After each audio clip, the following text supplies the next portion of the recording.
నమస్తే, welcome to Abhinav Bharat. విశ్వ క్రీడా సంబరానికి వేలైంది. ప్రపంచవ్యాప్తంగా కోట్లాది మంది ఎంతో ఆతృతతో ఎదురుచూస్తున్న సమయం రానే వచ్చింది. ఫ్రాన్స్ రాజధాని ప్యారిస్ వేదికగా ఒలింపిక్ పోటీల సంబరాలకు శుక్రవారం తెరలేచింది. సాయంత్రం 7 గంటల నుంచి ఒలింపిక్స్ ఆరంభోత్సవ వేడుకలకు సియోన్ నది వేదికైంది.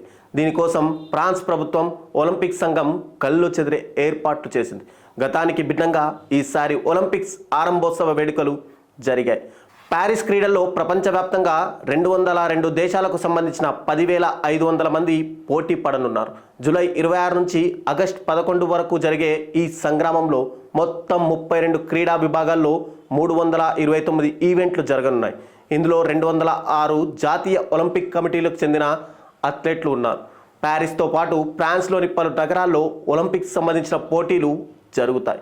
ఈసారి కూడా అమెరికా, చైనా మధ్య పతకాల కోసం గట్టి పోటీ నెలకొనగా భారత్ కూడా భారీ ఆశలతో బరిలోకి దిగుతుంది.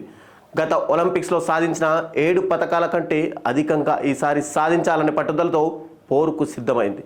ఒలింపిక్స్ బరిలో ఏకంగా 117 మంది భారతీయ అథ్లెట్లు పాల్గొంటున్నారు. ఈ ప్రతిష్టాత్మకమైన క్రీడా సంగ్రామంలో పాల్గొనడానికి ఒక్క అథ్లెటిక్స్ విభాగంలోనే అధికంగా 29 మంది బరిలో ఉన్నారు.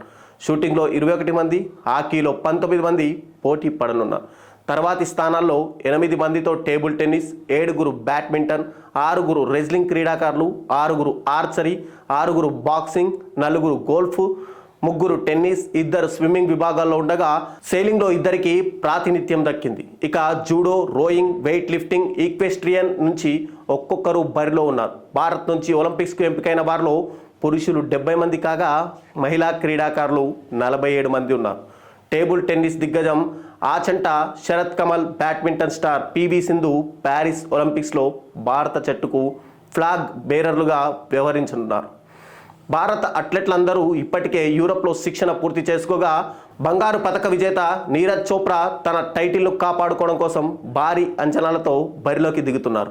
జనాభా పరంగా ప్రపంచ దేశాలతో పోటీకి దూసుకుపోతున్న భారత్ ఒలింపిక్స్ పథకాలు సాధించడంలో మాత్రం వెనకబడుతూనే ఉన్నదన్నది వాస్తవం. ఒలింపిక్స్ చరిత్రలో మనకు ఇప్పటి వరకు మొత్తం 35 పథకాలే ఉన్నాయి. అందులో టోక్యో ఒలింపిక్స్లో సాధించిన 7 పథకాలే ఇప్పటి వరకు భారత్ సాధించిన అత్యధిక పథకాలు.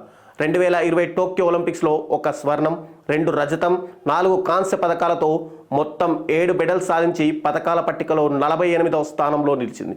ఒలింపిక్స్ చరిత్రలో భారత్ ఇదే అత్యున్నత ప్రదర్శన కూడా. అయితే గత ఒలింపిక్స్లో టాప్ 50లో ఉన్న భారత్ ఈసారి టాప్ 30 లక్ష్యంగా పెట్టుకుంది. మొత్తం పథకాల సంఖ్యను డబుల్ డిజిట్కి తీసుకురావాలనే లక్ష్యంతో బరిలోకి దిగుతున్న మన క్రీడాకారులకు దేశం మొత్తం ఆల్ ద బెస్ట్ చెబుతోంది. నాయకులారా, మీ పనితనం మీ అధినాయకులకు తెలియజేయాలనుకుంటున్నారు. ప్రజలారా, మీ సమస్యలను మీ నాయకులకు తెలియజేయాలనుకుంటున్నారు. ప్రజా సమస్యల పరిష్కార వేదిక మీ అభినవ్ భారత్.